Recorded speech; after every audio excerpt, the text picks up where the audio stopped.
I want to talk about the highest grossing films of the 1970s. Now, you probably already know which film is number one on this list. But what's interesting to me isn't the order that they're in, it's the variety of films on this list. And I think it just tells us a lot about how cinema has changed. Number 10 is Enter the Dragon. This came out in 1973 and made $100 million.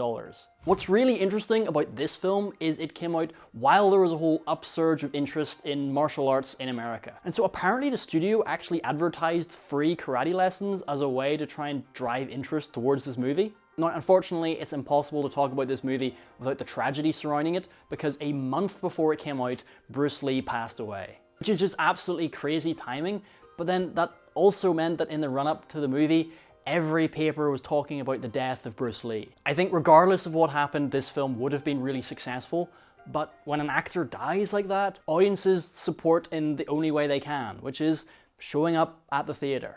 Number 9 is Kramer Vs Kramer. It came out in 1979 and made $106 million.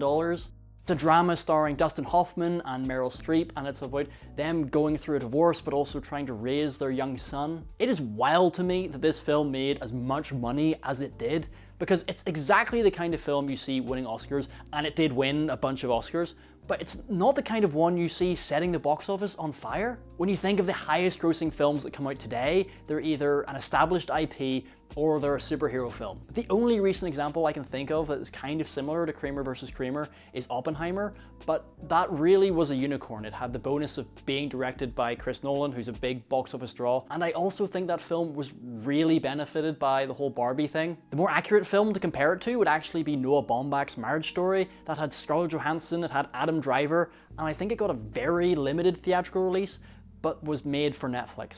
So there you go, the highest grossing film of 1979, if it were made today, would probably just get dumped on streaming.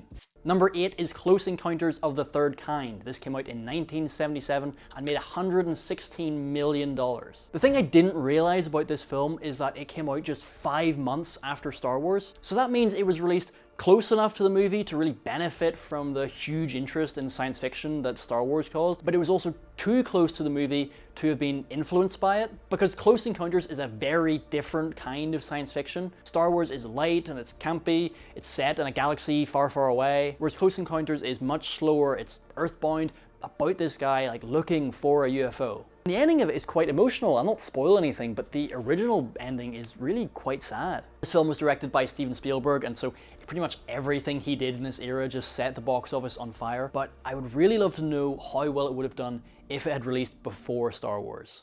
Number 7 is Animal House. It came out in 1978 and it made $120 million.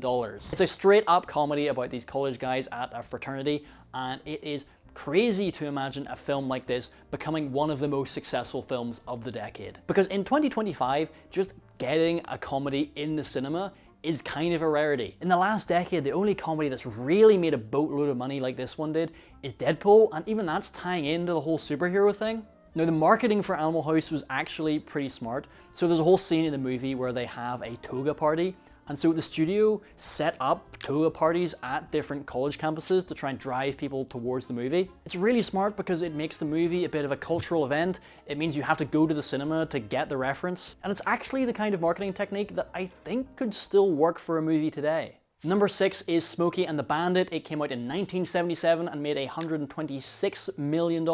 Gonna be honest, I haven't seen Smokey and the Bandit, and I don't think it's a film that has had the same cultural staying power as every other film on this list. And so for me, it is kind of hard to understand why this film did as well as it did. I don't know if that's because it's like a very American-centric movie and it maybe didn't cross the water in the same way. If you've seen Smokey and the Bandit and have some insights, let me know in the comments below, and make sure to subscribe while you're there. Number 5 is Grease. It came out in 1978 and made $132 million. Now, with Grease, I thought I was going to say, isn't it crazy how well an original musical did? You know, nowadays, the only successful ones seem to be jukebox musicals like Bohemian Rhapsody or adaptations of stage shows like Wicked. But it turns out that Grease was actually based on a stage play from 1971. It was a bit different. Apparently, it was more of an ensemble rather than the focus being on Danny and Sandy as it is in the movie. But because the film was so successful, a lot of the stage productions that came out after the film ended up incorporating the songs from the movie because that's what people expected to see and that's what people wanted to see. So there you go, Grease was so successful as a film, it completely overshadowed the original.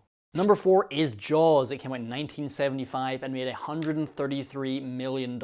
This is the film that started the modern blockbuster as we know it, but the thing that's most interesting to me about it is we forget the fact that Jaws became a franchise. This film had 3 sequels. Jaws 2 isn't on this list, but it made a lot of money as well. But over the last 50 years, I feel culturally those sequels have just been completely forgotten. And that's partly because they're not great, but also Jaws is the one franchise from this era that didn't continue on into the 21st century. Every other franchise that came after Jaws, whether it's Star Wars, Terminator, Alien, we're still getting movies from those series. Universal hasn't tried to make another Jaws film since the 80s, and I think they would if they could, but every franchise that's had longevity has a character that people can dress up as for Halloween, and Jaws just doesn't have that. Number 3 is The Godfather. It came out in 1972 and made $133 million. This is a film, I think, because it's such a classic and it's so referenced and discussed, it's easy to forget that it was a huge hit. And even nowadays, when you think about what makes a big successful movie, you don't think about like a slow, moody drama. But I guess there's always going to be some sort of draw to mafia movies and seedy characters. Now, with all the innovation of The Godfather, it was also released in a way that was unique for the time. See, back in the 70s and earlier, movies would be released in a small number of theaters in a city, and then over the coming days, weeks, and months, they would be released in more and more cities across the country. And the idea was it would help build momentum for the movie as it spread across the country. But The Godfather started with a much wider release than typical. It opened to 80 to 100 screens rather than just a few. Opening it so wide so quickly, it generated a lot of buzz towards the film and helped make sure it wasn't just one of the best films of all time, but also one of the most financially successful. Number 2 is Superman. This came out in 1978 and made $134 million. Nowadays, you couldn't imagine only having one superhero film on a list like this, but I guess Superman was the film that really started the superhero genre in the way we understand it today. It wasn't the literal first theatrical superhero movie to come out, but I think culturally it kind of has become the first. Everything that's come after pays a little bit of a debt to it. And yet, amongst everything I've talked about in this video, this is one of the few titles you could still see appearing on a modern list. Now, finally, number 1 is, you guessed it, Star Wars. This came out in 1977 and made $221 million. We still live in the shadow of Star Wars, and as big as a hit as it was then, I don't think anyone would have predicted it would be still going the way it is now.